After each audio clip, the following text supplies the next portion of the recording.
My friend Nick Nelson is trying to plan the perfect Valentine's Day surprise for his boyfriend, Charlie Spring. So I agreed to help him pick what they're doing and read all of these books in the month of February to make it happen. Right now, it's the 19th of February. I have 5 books left to read for this challenge. I'm a little scared of not making it. Hello humans, it's just Martine, and welcome to the second part of my Heartstopper Readathon reading vlog. Yeah, so like I said, it's February 19th. We're feeling good, feeling funky fresh. It's these books plus an ebook. The good news is, secretly, this weekend I actually read Artemis by Andy Weir, which I used for these prompts. I think maybe just the one. Maybe it's just Curly Fries, a library book. That does mean that I get to return it to the library. And I actually flew through this. Like, I read it all this weekend. Had a really fun time with it. The writing style is like very basic, I would say, but I had a fun time. So I'm giving this 4 stars because here, let me sell you this book. Andy Weir's least popular book, and I don't know why, because here's the description. Moon heist. Heist on the moon. I didn't even realize that's what this was about. I literally knew nothing about this going in except, oh, this is Andy Weir's book, and it's like Andy Weir's least popular book. Nobody talks about this book. I totally get where they're coming from. When I was starting this book, for the first like 50 pages, I was like, the writing in this is interesting. But then I really grew to love the characters, love the heist. I love a heist book. You can write the most trashly written book ever. Give me a good heist. I'm sold. I'm in it. I love it. It's good times. So I was thrilled to find out that this is a moon heist book. And honestly, that sold it for me. Like, the heist was fun. The characters were fun in the heist. Loved the moon heist element. This book is set on the moon, obviously, in this place called Artemis, which is a city on the moon. And we're following this character whose name I've already forgotten, and this unnamed person. She grew up on the moon since she was 6. She's kind of a criminal. Like, she's a smuggler and she's very poor too, and she gets this opportunity to do this thing for this very rich person, and she'll get 1 million slugs, that's their currency on the moon, in exchange for doing this task. And it's a really hard task. So we follow her as she tries to do that, and maybe things don't go as planned, and then maybe things get worse, and maybe things get bigger, and maybe things happen, and maybe it's awesome. No, I genuinely had so much fun with this book once I got into it. And some of the writing was a cringy, like, oh, you're trying to be funny type thing. And for almost all of those, I couldn't decide if it was actually funny or if it was like trying too hard. I don't know. Jazz, her name's Jazz. Jasmine, we're following Jazz. What a spunky character. She's a mess. Loved her. I liked like the politics and the crime and how much detail went into world building this city on the moon. It was great. It was fabulous. Fun time. Not my favorite Andy Weir book, but I do think I liked it. Don't tell Bailey. Better than The Martian. Which is such an unpopular and hot take for me. Because again, this is not people's favorite Andy Weir book. Because most Andy Weir books are not a silly, goofy time, I don't think. Like, they're funny, but they're about really serious things. And there's some serious stuff that happens here, but this one's just fun. Fun moon heist. You know, for The Martian, it doesn't matter how funny you write it. It will always be a book about a man stranded on Mars trying to survive. But a moon heist, that's just a silly, goofy, fun time. Doesn't matter if thousands of people might die, it's still a silly, goofy, fun time, because it's a moon heist. 1 book from this stack down. And the good news is that I've started all the rest of the books. So I'm at least not on page 0 of any of them. I gave both of these books 3 stars, but for very different reasons. So let's jump into them. We'll start with this one. So I was trying to mentally prepare myself as I was walking back to my dorm about what I was gonna say about this. So I read The Shimmer, which is the first book in the Kingdom Keeper's Inheritance trilogy, I believe it's supposed to be. The second one's like coming out like now. And so I finally got around to reading the first one, which is good. I'm using this for 2 prompts, I believe. My updated scorecard is right here. As I said, I gave it 3 stars. But I will say, those 3 stars is not like a typical 3-star rating for a book for me. The 3 stars is more like this would have been way less than 3 stars. But I love the original Kingdom Keepers so much that whenever they were on page, I had a visceral reaction. And those moments felt like 5 stars, because that's how much I love them. The Kingdom Keepers, my loves, feel like 5 stars all the time. But overall, this book, yikes. The basic premise behind this whole trilogy is that the Kingdom Keepers are all grown up and they have kids now, and they live in Epcot, which has become a community like Walt Disney always intended for it to be, and suddenly their kids are following in their footsteps, saving the kingdom. This makes for some great 5-star moments in as far as like seeing the original Kingdom Keepers goes, because we get to see what they're like as adults, we get to see how their lives have turned out, we get to see who they ended up with, we get to see their kids. That's all very exciting stuff. The actual story here, different.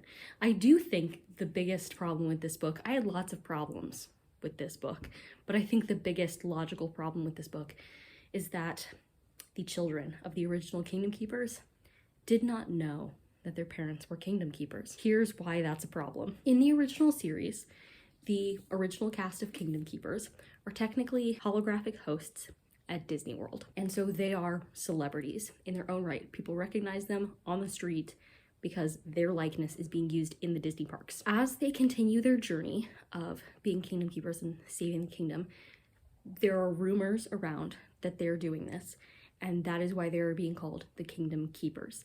But it is always known that the Kingdom Keepers is kind of like a myth, but that the people behind the Kingdom Keepers are very real. They're the main cast of characters. In this book, people have told and passed down stories about the Kingdom Keepers for like since they happened, and yet the children of the original Kingdom Keepers don't know that their parents were Kingdom Keepers. And that's weird, not because they didn't know about the magical things that happened to their parents, but in fact because they didn't realize that their parents were connected to this at all. And yet their parents didn't change their names. They didn't leave Disney. They are in fact living like in Disney housing. They're still connected to Disney.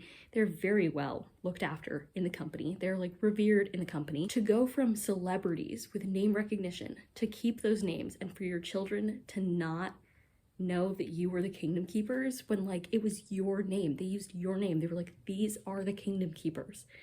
And that's your name. Like they never... It just makes no sense. Like, it's not a secret that they were the hosts.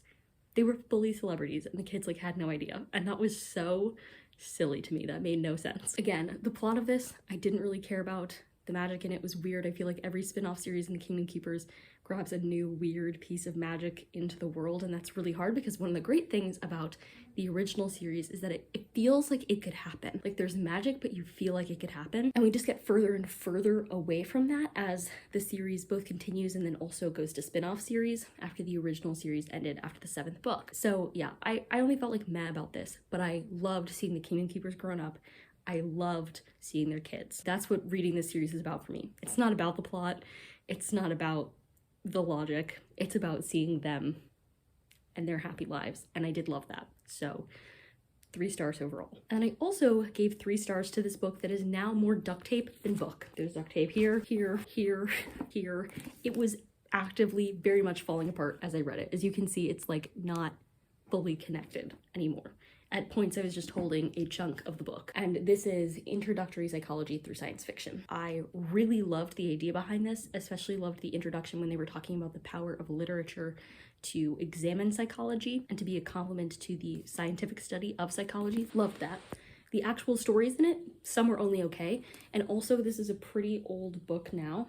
It was published in the 70s, and psychology is a very young science. And because of that, a lot has happened in the 50 years since this has been published. And so some of it's outdated, some of it are things we found are like, maybe this isn't true or accurate. Our theories and models have changed a lot, but I did love the idea behind it, just not the execution 50 years later. I'm sure the execution for the time it was written was impeccable. Like they still did a really good job, but I just have the bias of being 50 years in the future and knowing what psychology looks like now. So it was an interesting thought experiment to ask myself, well, how would you make a science fiction anthology to teach psychological concepts now? That's on that. And I think this only fulfilled 1 prompt, but here's my updated scorecard. We're getting so close. Only 2 books left.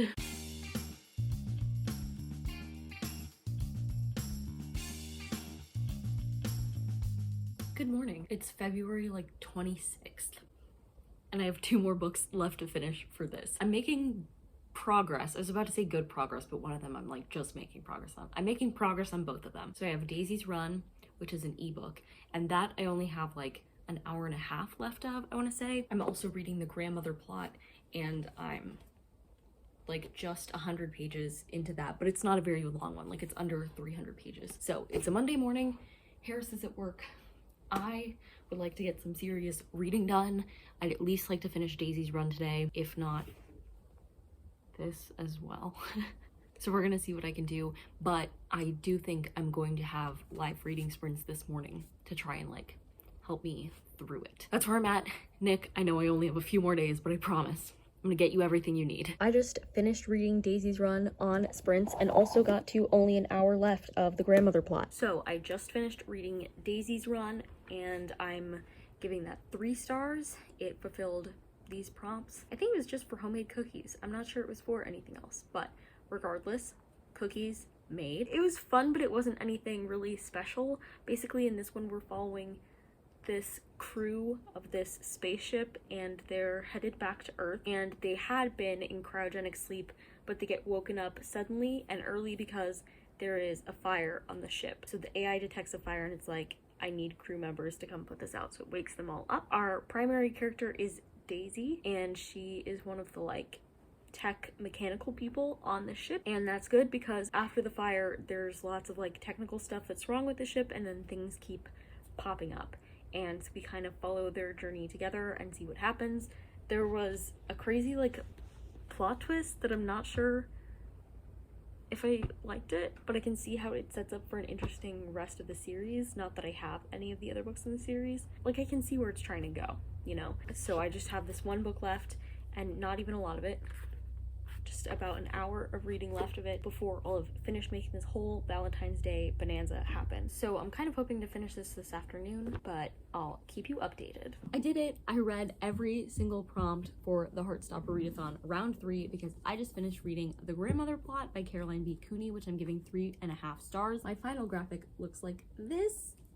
Yeah, this was a fun time. It was about Freddie, and he's kind of a mess. He makes glass beads for a living basically, but then is also kind of into some shady stuff, and so he's in a bit of personal trouble, but also at the same time he is the only family member in town as the memory care facility where his grandmother, who has severe dementia, lives, and so he is responsible for like going over there and checking on her from time to time. And then there is suddenly a murder at that memory care facility, and Freddie has to wonder, since he's been up to some shady stuff, is it his fault that somebody got hurt? The characters were all really eccentric. I liked them. But yeah, I don't think I have any like big, huge thoughts on this. Total lie, I do. I loved the care that Caroline B. Cooney took with describing dementia and how hard it is to see a family member go through that. That's my one big thought. It was like a fun book, but also terribly sad at the same time. But because of that, this vlog is officially at an end. Look at my beautiful scorecard. I did it. I did it. If you like this video, go ahead and give it a big thumbs up and comment down below. Did you participate in this round of the Heartstopper Readathon? And subscribe for more reading, writing, and college lifestyle content. And until next time, bye humans, bye!